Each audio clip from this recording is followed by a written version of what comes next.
Hello and welcome back to another episode of the Parenting Reframe podcast. So this week I'm coming back with a mini-sode, which just basically means I'm going to pull a question that I am frequently asked, commonly asked, be it on social media, in coaching sessions, when I work with families, people who message me or email me.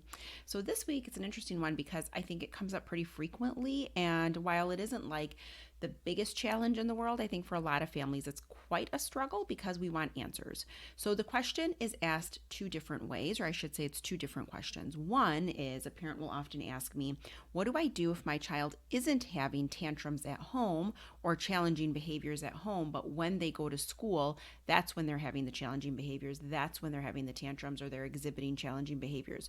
How do I remedy that when I'm not the one at school? So let's start there. The flip side of that question is, my child does everything right at school, doesn't have a hard time at school. When they come home, they have a real hard time when they get home. So both are fair questions. We want to kind of look at both and kind of get lay of the land and understand what's happening. So for the purposes of this podcast, what I want to do is guide you with some questions and some considerations to make. I'm not going to necessarily tell you what to do because every situation is really different and it just depends on the child. It depends on the school. It depends on the type of learning style that your child has. I mean, there are so many, it's so nuanced that it would be crazy for me to say like, oh, just do this. And I also don't want to make assumptions. So what I want to do is just paint a more sort of accurate picture of what I would do if we were coaching, or if I was coaching you, or if I was working with you, and how we would walk through that process. So let's start with the first question. Your child doesn't really exhibit any challenging behaviors in the home setting, doesn't really have meltdowns or tantrums, but they do when they're at school.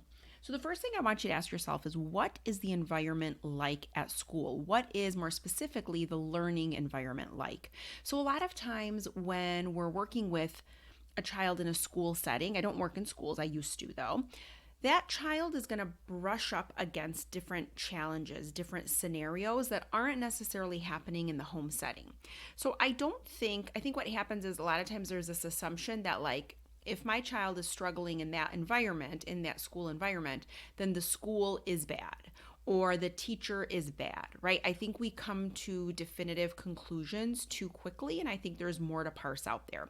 So the first thing I would want to know is, what does that learning environment look like? So again, back to those questions. What is the teaching style like? What are the challenges that your child might be running into in that school setting or not? Are they being sort of not challenged enough? Are they not stimulated enough? And this is fair to ask from your very young preschool age kiddos all the way through older kids, right? It's just, we want to get lay of the land and have a better understanding of what that environment looks like. Is the day too long? Is the day too short?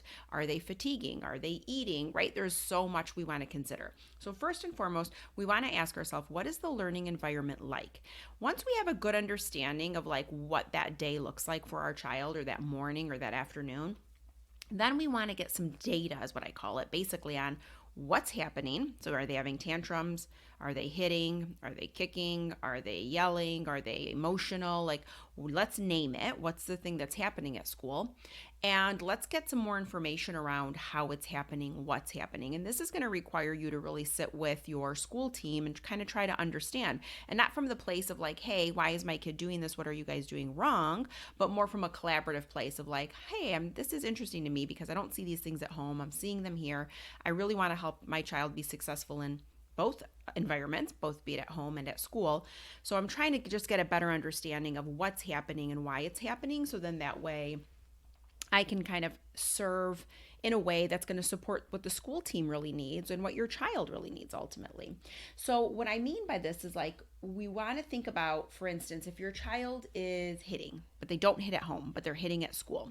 Well, there's a lot of reasons why they might be hitting at school and not at home. So let's just use a small example. Let's say now your child is preschool age and they have to share toys. They might not have to share toys at home. That might not even be a thing. Maybe their sibling is much younger than them. Maybe their sibling's much older than them. Maybe there is no sibling. So sharing toys, that particular challenge doesn't even come up. So now we are expecting to see them brush up against some resistance or go through a little bit of a challenging moment. Now, depending on how the school responds to the behavior, we expect that that's going to be hard for kids who haven't had experience doing that thing. Remember, my background's in early childhood, but what I wanted to get at was that we all know that their brains are still developing.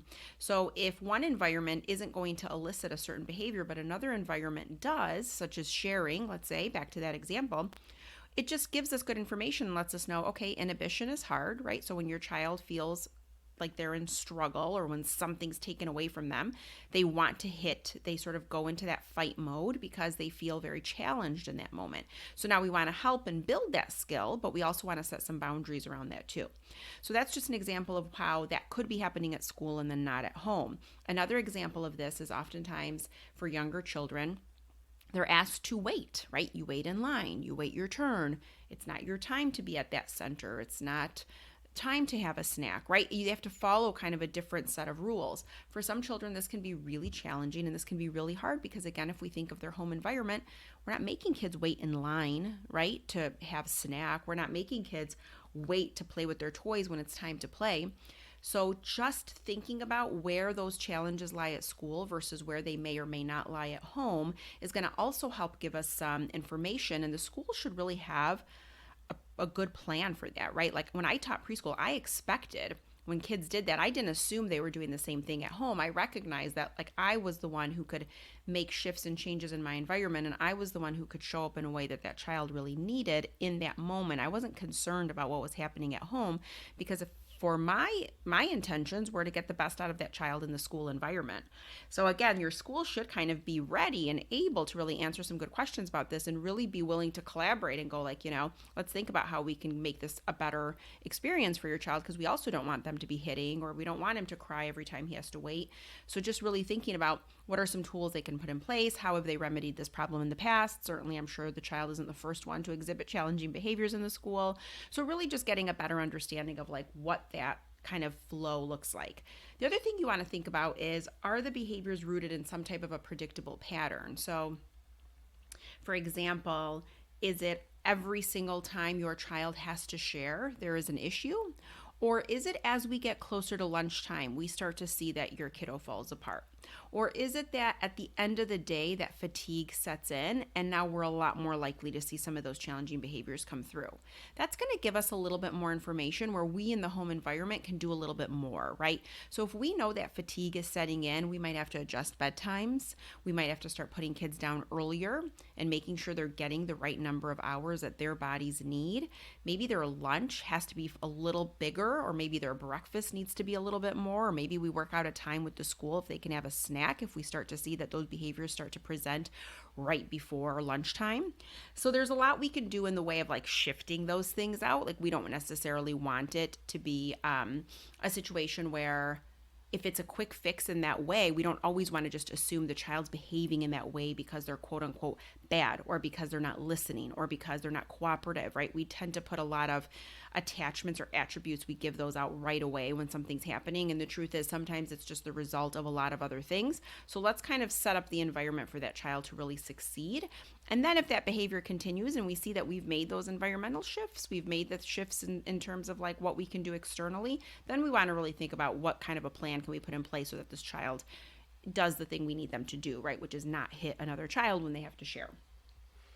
And then the other thing I want you to think about, and this isn't to be accusatory by any means, but sometimes in the home environment, unbeknownst to the parent, we create an environment where your child is very accommodated. Now, I don't mean spoiled. I don't mean that they're walking around getting whatever they want, but it's much easier, right? That for their needs to be met sooner and faster, right? They're not in a classroom of kids. So the other thing to think about is, for example, like back to the idea of like waiting, right? We don't have a lot of opportunities to make our kids wait in the home environment, but in school, there are a lot of times where they have to wait.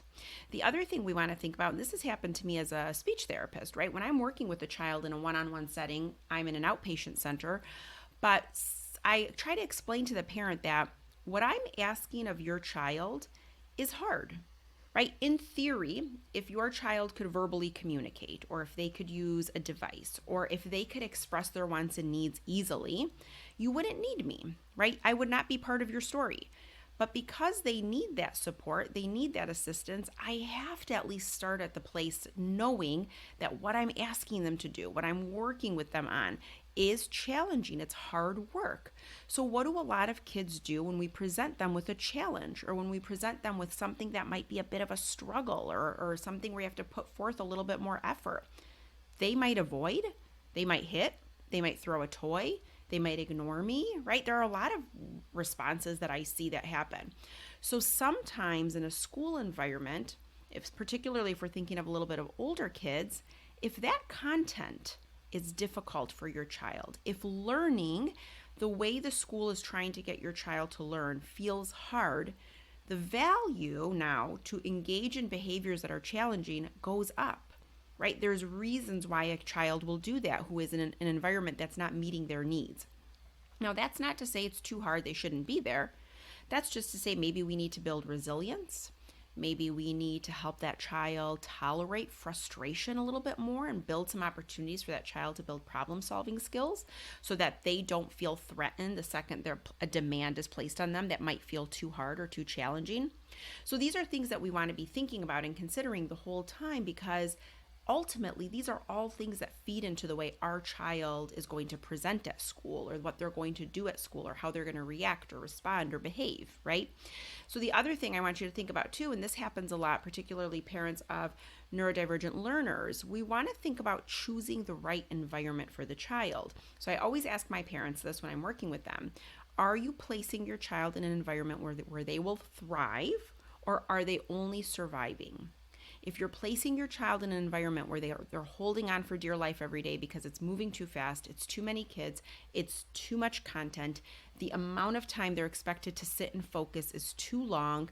If we're already putting them in an environment where that's going to backfire, that's going to feel like too much, we should expect to see some challenging behaviors as a result, right? If we're putting them in that just right environment where they are challenged, but also they're not feeling defeated, but they're able to work through some of those challenges and they're progressing, that's the right environment for them to thrive. And so for every child, that's going to look different, it's going to be different, but you want to think about the totality of those considerations and then really come up with a plan that's going to be effective. But what I would tell you to do is don't just go from, they're doing that at school, but not at home. Clearly, school is the problem. Clearly, school is bad. The teacher is bad. I'm not saying that's not the case sometimes, but let's go through all these considerations first. Let's ask these questions first, and then let's figure that out. If that's the case, then certainly let's switch gears. Let's look for somewhere else if possible. There are a lot of options at that point, but that's what I would recommend to a family who's enduring a little bit of that challenge. Now let's look at the flip side. A child does really well at school and completely falls apart when they come home. So number one, I want you to think about the fact that school in general by design, and this is something that I don't love, but it is designed for kids to conform, right? Like it is just, we live in a culture where conformity is revered. So when a child goes to school, they learn very quickly, like, oh, you've got to do what all the kids are doing right now. Otherwise, you're in trouble, or you receive a consequence, or something happens. So they very quickly sort of fall in line. Now, look, to a certain extent, we want to teach kids how to be able to function within group settings, how to learn in a healthy way. But for a child who really struggles with this, but they find themselves conforming all day long, what we see is that they come home and they're completely fatigued. And here's the other thing to think about. Home for a lot of kids is a safe space. So when they come home and they kind of fall apart and they're emotional and they're exhausted and they're snappy, or all these other things are coming up, it's because they feel safe enough to finally let that guard down and to finally let loose and to finally just express what they need to express. Now, again, think of that learning environment. If that school is too rigid, too harsh, if that conforming piece is too much, let's think of another option if possible. Is there another way? Is there another classroom even where maybe that's not the case? There's a lot to think about there. But often that's what ends up happening, is that they just learn at school that they have to do things a certain way. And for some kids who might struggle with that conformity, they're going to come home and they're going to really kind of unfold and really just allow themselves to have those moments of where they completely fall apart, essentially. So that's one thing to know. And also, I always tell parents, take that as a compliment, because it means they feel so safe with you and they feel so okay in their home environment that they can express what they need to express. They're not suppressing it. They're not hiding in their room. They're not becoming more angry. They're actually dealing with some of those emotions that are coming up. So I think it's a fair thing, but just know that a lot of times that is the case. Then let's say you're having some serious boundary issues at home, right? Your child's hitting, your child's throwing, breaking, right? All these different things are coming up. And they're not happening at school. Well, often at school, right, the opportunity isn't there. It just might not be available. They might understand very quickly that the structure by design at school and the boundaries that are clearly stated make it so the child has no desire to engage in those behaviors. So now when they come home, think about, what do those boundaries look like in your home? Are you setting boundaries consistently with love and holding them? Or are you repeating yourself over and over and over? Is everything a power struggle? Have you found yourself in this trap where you give 15 warnings before you actually give the direction? Are you tiptoeing and walking on eggshells around your child? Right? So think of all of those things. Those are all going to contribute to the way your child is behaving at home versus at school. The other thing I want you to think about is there agreement in parenting styles at home?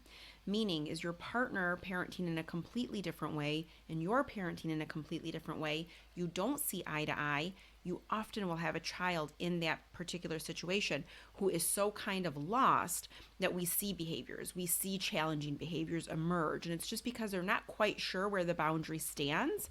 So when they're with parent A, I guess it's okay because parent A doesn't really ever say anything about this. But then with parent B, it's like, oh no, I don't think I can do that. But let me just try, because with parent A, nothing really happened. So they're kind of vacillating between these two different parenting styles. And what's starting to happen is, by design, kids don't like that. They need a predictable outcome. Even if it's not the outcome they want, kids thrive in a consistent, predictable environment. They just do. That's why it's so important for parents to really hold those boundaries, hold it with love, validate that experience and emotion, but then restate that boundary and hold it. So with that, the next question I always want to ask parents is, how are we connecting? How are we building connection throughout the day? Look, that doesn't mean you have to take days off of work and spend every waking minute with your child. I'm a big advocate of allowing kids to play alone, letting kids be bored. Those are really, really, really useful things for children. And I will talk about those on another podcast episode. But connection with a parent is really important. So connection can show up in a lot of different ways. Are we putting our phone down when our kids are talking with us? Are there moments throughout the day where that screen is completely off? We're not on our computer haphazardly kind of answering their question? Or are we engaged? Are we looking at them? Are we taking into account what they're saying? Are we asking them questions back? Are we curious about the information they're sharing with us? Or are we just saying, oh, that's nice, and walking away? Those are moments where connection is built. When they are struggling, right? When they're responding in a way that we don't want them to respond, can we take a deep breath, recognize that they're having a hard time based on the boundary we set? And can we just say, I know it's hard to not get the thing you want. I know it must feel so hard for you right now, but we just can't do that right now. We can't go to the store at 9:00 at night, or we can't do the thing you want to do, but I get it's hard for you right now, and I'm here if you need me.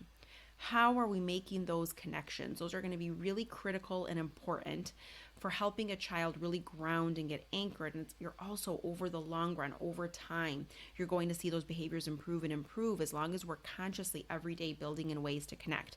Again, I don't mean connect like, throw everything out the window and every waking minute needs to be about your child and with your child. There's actually a lot of kind of negative impacts of that. I'm just talking about truly connecting in those subtle ways, in those moments when they really need you to show up, when they need to feel seen and validated, but also with boundaries set. I was listening to this doctor on TikTok, I can't remember his name now, but he was saying the two most important words in parenting are the words firm and kind. Right? Those two seem so polar opposite, right? Like if I'm very firm, I'm stern, I'm cold, I'm strict, but that's not really the case. And if I'm kind, I'm just soft and passive and permissive. But can we find a space where those two words really sit together, and can we parent in a way where those two things are in tandem? So just keep that in mind. And then the other thing that I think is really important to think about in the home environment is, what does your structure and your routine look like? So is your day kind of predictable? Are you starting off with your morning in complete disarray, right? I talk to so many moms who are like, our morning routine is for the birds. We're like running, chasing our tails. It doesn't matter how early I get up. It's still a power struggle. It's still a fight. I'm still, running late.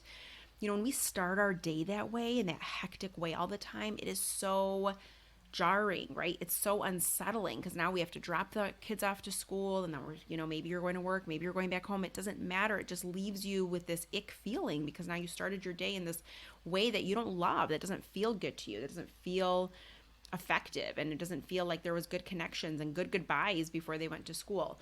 So what does your day look like, and how can we get in there and work on some routines that are going to be really healthy and beneficial? Where can we kind of let go, and where do we build in and say, hey, that your kid really needs you right here in this moment? What does after school look like, right? Are they really fatigued? Are we giving them time for downtime if they need it? Are we too scheduled? Do we have too many activities going on? Like, what's happening? And let's get a handle on that and recognize what our kids are trying to show us through their behavior, not necessarily what they're communicating with their words. Is bedtime at a reasonable time? Let's think about what they're eating. Are they snacking their way up until they go to sleep? We don't really want kids to be snacking before bed because that elicits to the brain that it's time to wake up. Rest and digest is not on right now. It's eating, it's going, I'm energy, I'm fueled, right? So we want to think about those things and really think of where those adjustments can be made. And that's always going to set your kiddo up for success anyways. So a lot of times when I'm coaching a family, bedtime routines, morning routines, those come up really frequently. And again, that personalized support is where it's so helpful because every family's routine is so different. Every child's needs are so different. Every parent's needs are very different. So we can really get in there and put some supports in place so that you're not feeling like you're starting your day and ending your day, kind of wanting to pull your hair out or feeling like your day's been bookended by stress in the morning and stress at night. It does not have to be that way. I recently wrote in my newsletter that feeling overwhelmed as a parent sometimes is okay. Feeling overwhelmed as a parent all the time is not okay, and you want to think about where you can get support. If it doesn't have to be coaching with me, certainly it can be maybe even through talking to your doctor and seeing if they have a therapist on hand. Maybe it's just getting into a community of other parents. Maybe it's just having some time carved out each day or each week where you're really doing something meaningful for yourself, right? There are a lot of different ways we can take care of ourselves. But if our everyday life feels that way, there are answers, there are ways through. I've helped so many families, and it's really a blessing and a joy, and it's one of the things I absolutely love to do is to connect with families in that way. And with that said, I'm going to open 2 more spots for one-on-one coaching at the end of April. So if you are interested, I'm doing free calls right now. They're 15 minutes long, like 15 to 20 minutes, and I can give you some more information. And I also like to hear about you and your child, and I like to know, like, am I a good fit? Am I going to be the one to help you? And if not, I have so many good resources at hand that I could point you in a different direction if it's not coaching. And believe me, I do. I'm really thoughtful about that when I make that decision and when I make that recommendation. So if you're kind of listening to this and going, my gosh, I feel like she's describing my house to a T, then go ahead and hop on over to theparentingreframe.com and book a free call, or you can link into the show notes and you'll be able to find my calendar there. And let's think about that. My demand for one-on-ones is going up. So outside of the 2 spots, I don't know if I'll have more than that. So if you are on the fence, just grab at least a free call and let's chat, and then we can go from there. So anyways, thank you so much for listening. Hopefully that answers the very commonly asked question of either A, my child is performing or doing things at school that I don't love, and B, my child isn't doing anything wrong at school, but certainly is at home. It is a very common concern, and I promise there are a lot of ways we can solve that. So until next time, thank you for listening. Thank you so much for joining me today. If you liked what you heard, don't forget to subscribe, rate, and review this podcast wherever it is that you're listening right now. And what really makes my day is if you share or recommend the podcast to a friend. It is the greatest compliment. If you have not already, head on over to theparentingreframe.com where you can subscribe to get my weekly newsletter, Parenting Skimmed. 10 sentences delivered to your inbox every Thursday to help you parent and live a better life. It's for the parent who constantly told me, I just don't have time to read. Make sure to come and say hi to me on Instagram at theparentingreframe. My DMs are always open and I love hearing from you. Until next time, this is Albiona.